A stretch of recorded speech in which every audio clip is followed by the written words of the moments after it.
5 sendi pengusaha sejati. Pernyataan Bob, mereka yang jatuh dan bangun karena keringat dan darah mereka sendiri, bukan karena orang tuanya, lebih kuat dimanapun dia berdiri. Selain modal intangible yang telah disebutkan pada bab-bab sebelumnya, Bob juga menyampaikan perlunya calon wirausahawan untuk mengetahui sendi-sendi yang dapat menopang langkah mereka.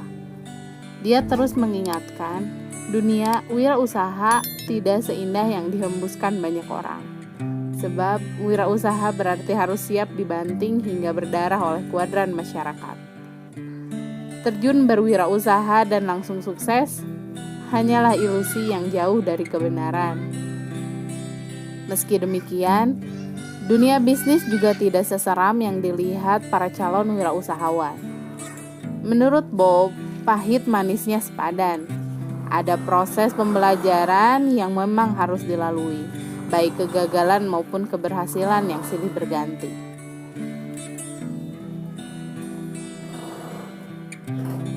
Bob selalu mensyukuri segala untung rugi yang dia terima. Pebisnis butuh jam terbang yang cukup agar dapat naik ke kuadran-kuadran selanjutnya, serta menuai hasil dari semua proses perputaran diri dalam kuadran tersebut. Karena itu, siapapun yang hendak terjun ke dunia wirausaha perlu mengenal sendi atau sandaran mental yang dibutuhkan. Bob menyatakan bahwa ini bukan teori, tetapi hasil analisisnya selama lebih dari 40 tahun mengarungi lautan bisnis. Setidaknya, ada 5 sendi yang perlu diperhatikan para calon entrepreneur. Penasaran?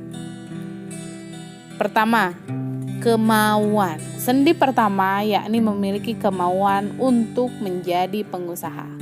Inilah sandaran awal yang mutlak diperlukan karena kemauan merupakan titik berangkat pengusaha saat hendak memasuki kuadran masyarakat. Lalu kemauan yang bagaimana? Tentu saja kemauan yang keras. Jika tidak ada kemauan keras, maka lupakan saja. Bob mengibaratkan kemauan berwira swasta tersebut sebagai mobil. Untuk melaju di jalan wira swasta, orang membutuhkan mobil.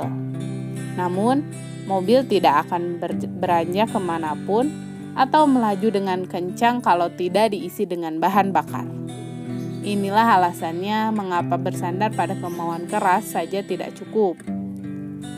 Kedua, komitmen. Sendi kedua adalah komitmen yang kuat. Bob menggambarkannya sebagai bahan bakar beroktan tinggi. Bensin beroktan tinggi adalah adanya tekad yang sangat kuat untuk menjadi wiraswastawan.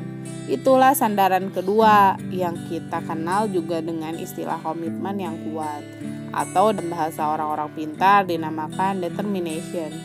Jelas Bob. Setelah mobil dipenuhi bahan bakar, barulah calon pengusaha ini dapat menghidupkan mesin untuk menjalankan mobil. Komitmen yang kuat dibutuhkan karena jalan wirausaha memang banyak tanjakan dan berliku. Bisa dikatakan sejak di kilometer 0 saja sudah langsung menemui kendala.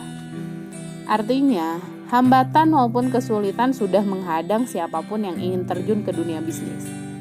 Sebagai contoh, kendala modal yang telah disebutkan pada bab-bab sebelumnya. Tak sedikit orang yang memiliki kemauan berwirausaha akhirnya mundur dan meninggalkan kemauannya karena tidak punya komitmen atas persepsi ketiadaan modal. Ketiga, keberanian. Saat mobil sudah dipenuhi bahan bakar dan mesin pun sudah dipanasi, apalagi yang dibutuhkan?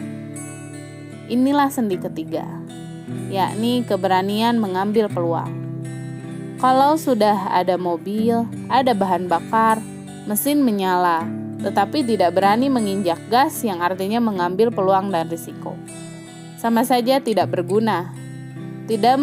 Tidak berani mengambil peluang berarti sama dengan tidak beranjak dari tempat semula. Ibarat bandul jam yang berhenti, artinya jam itu mati dan tidak bisa dipakai.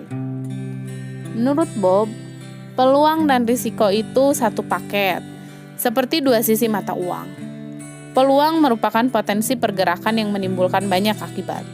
Potensi itulah yang harus dimanfaatkan untuk memutar roda kehidupan manusia wira swasta. Kalau menggunakan roda Bob Sadino, calon entrepreneur itu harus bergulir, terus membandulkan diri dan bergerak memutar roda kehidupan. Jika tidak, ya seperti orang mati saja, tegas Bob. Keempat, kemandirian. Dengan memiliki 3 sendi sebelumnya, sebenarnya orang sudah menggulirkan diri menjadi wirausahawan. Orang tersebut sudah berjalan, namun belum cukup jika belum memiliki sendi keempat, yakni tahan banting dan tidak cengeng. Seperti yang kerap diungkapkan Bob, pebisnis selalu berkubang dengan tantangan, hambatan, risiko, dan kegagalan. Orang perlu ketahanan luar biasa untuk memenangkan pertarungan tersebut. Semakin tinggi jam terbang dalam menghadapi bantingan, semakin matang pula kehidupannya di dunia bisnis. Di forum-forum saya sering mendapat permintaan bantuan ini dan itu untuk memulai usaha. Kalau begitu caranya, saya bilang jangan pernah jadi entrepreneur. Entrepreneur tidak tergantung pada orang lain. Entrepreneur tidak merdeka. Ia bebas, mandiri. Kalau masih meminta-minta atau mengemis bantuan, apalagi sampai memaksa, itu cengeng namanya, komentar Bob. Saat Bob ditanya, apakah perlu campur tangan pemerintah untuk mendukung usaha-usaha kecil supaya besar dan mampu bersaing di dunia internasional?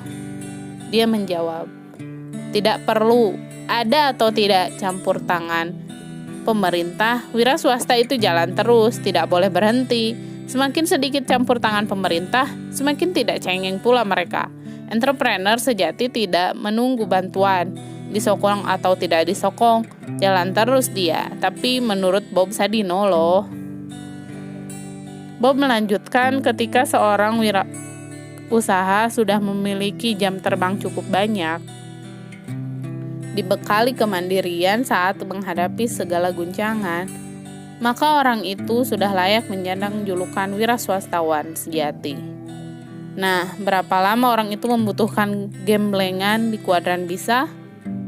Bob memperkirakan minimal 25-30 tahun. Setelah itu, dia harus bisa naik ke kuadran terampil. Setelah cukup matang dan bermanfaat di kuadran terampil, kemungkinan orang tersebut akan mendapat pengakuan sebagai ahli, profesional, atau entrepreneur. Dan yang terakhir adalah rasa syukur. Satu lagi sendi yang dapat menyempurnakan seorang wirausahawan, yakni bersyukur kepada Tuhan. Sebab Tuhanlah yang menjadikan seorang pengusaha sukses.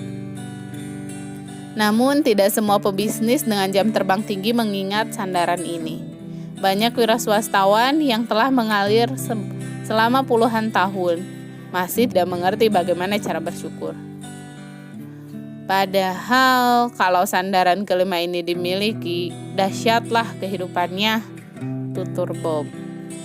Bob memberi contoh bagaimana seorang pengusaha selalu digoda untuk melambungkan keuntungan. Dalam setiap bisnisnya, si pengusaha terus menuntut keuntungan maksimal. Menurut Bob, wajar jika pebisnis ingin menambah keuntungan. Itu namanya nidik, ujarnya. Tapi, jika tambahan keuntungan tanpa batas terus menjadi tuntutan, itu disebut greedy. Bagi pengusaha tamak, keuntungan kecil ibarat kerikil di dalam sepatu, sangat mengganggu dan tidak nyaman. Nah, pada titik inilah letak pentingnya rasa syukur pada Tuhan yang Maha Kuasa. Gagal atau berhasil, untung sedikit atau untung banyak, itu akan sama nikmatnya kalau kita punya rasa bersyukur, kata Bob. Pebisnis yang tamak pasti tidak akan pernah mampu menikmati keuntungan dalam jumlah sedikit. Akan muncul penyesalan, kegelisahan, dan sejumlah pertanyaan. Mengapa bukan keuntungan besar yang diraih? Kalau sudah begitu, apa dia bisa tidur nyenyak? Kalau bisa bersyukur, pasti bisa tidur nyenyak, dan itu nikmat sekali. Canda Bob.